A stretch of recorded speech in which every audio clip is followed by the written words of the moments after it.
I can't tell you how humbling is the best word.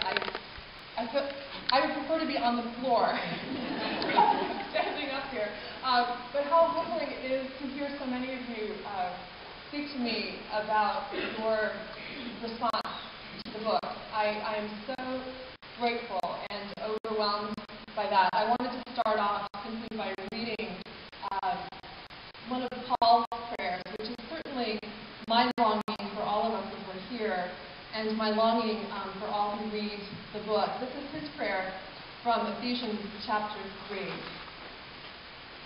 I pray that according to the riches of his glory, he may grant that you may be strengthened in your inner being with power through his Spirit, and that Christ may dwell in your hearts through faith, as you are being rooted and grounded in love. I pray that you may have the power to comprehend with all the saints what is the breadth and length and height and depth, and to know the love of Christ that surpasses knowledge, so that you may be filled with all the fullness of God. And all God's people say, Amen. Amen. Well, that's what Senible Shoes is about. It's the story of traveling deeper into the love of God. And so in many ways, it's my story. And it's the story of the women who have walked with me over the years. I remember hearing a story years ago about the famous theologian Karl Barth, who, when he was asked one day what was the most significant theological truth that he had come to know, and he paused and said, it's this. Say it with me if you know his answer. Jesus loves me. This I know. For the Bible tells me so. That was it. And as I get older, the older I get, the more simply I understand that that really is the heart of the gospel. That while we were yet sinners, Christ died for us. And that's how we know the love of God. That before we were reaching and longing for God, God was reaching and longing for us in Jesus Christ. The other thing that I've come to know without a shadow of a doubt is how Jesus invites me to rest in that love. My story is the story of a little girl who was so eager to please everyone else. I lived my life focused on achievement, always trying to be excellent so that I could be admired and recognized and noticed. I lived in fear of failures. Any of this sounds familiar from some of my characters? You know now how they lived.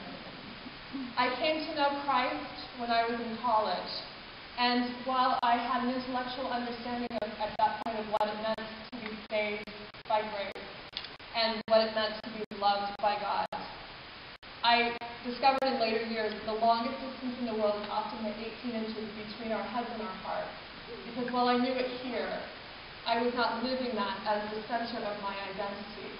I was still the little girl who was afraid of failing, only this time it was afraid of failing as a Christian. I was still the little girl who was so eager to please God because I wasn't at rest, that his love for me was unconditional. And so I tried really hard to be a really good and faithful Christian. Those of you who have read the book will recognize the story that I tell you. I was 20 years old, and I was praying one day. And it was a season in college in my life where I was really focused, not just on the academics, but on serving God and trying to be faithful. And as I was praying one day, an image came to mind. And the image was of me as a little girl. I could see myself as a 4-year-old, 5-year-old little girl with curled hair running in and out of the throne room of God. And every time I ran in, I dumped flowers at Jesus' feet.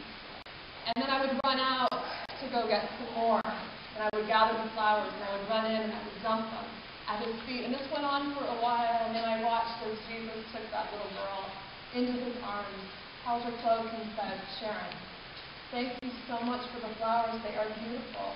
But what I'd really like is just to hold you for a while. That was 20. That vision, that image that came in prayer continued to speak to me over the years, and yet still I was not resting in being held by Jesus. Still, I was eager to be in a compulsive sort of way, had to honor God, had to be faithful, had to serve other people without that flowing from the love of God that I myself had received.